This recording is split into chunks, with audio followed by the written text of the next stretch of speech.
Le bloc des BRICS, désormais élargi à 10 nations, se positionne comme un défi à la domination occidentale dans le commerce et la finance mondiaux, selon l'analyste politique Ebrahim Harvey, lors d'une interview avec Radio Islam International.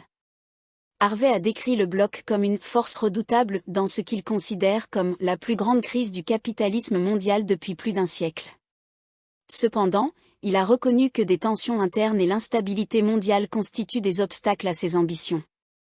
L'un des objectifs majeurs des BRICS est leur engagement envers la dédollarisation, considéré comme essentiel pour réduire la dépendance aux États-Unis et instaurer des systèmes commerciaux plus équitables.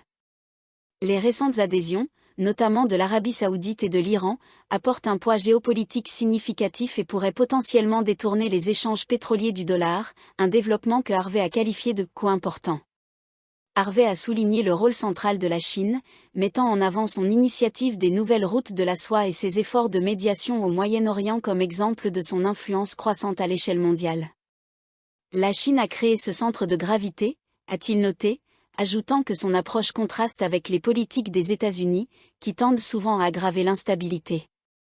Cependant, Harvey a mis en garde contre la nécessité pour les BRICS de s'attaquer aux disparités économiques au sein des États membres et d'adopter des politiques progressistes pour parvenir à un véritable changement systémique.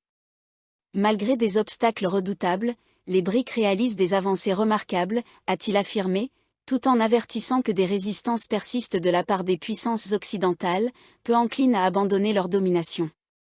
Comme l'a dit Harvey, l'ordre mondial se fissure, mais il n'est pas encore vaincu. La capacité des BRICS à remodeler le paysage économique reste à démontrer, alors que les critiques exhortent le bloc à prioriser les besoins des nations en développement plutôt que de se laisser freiner par des luttes de pouvoir internes.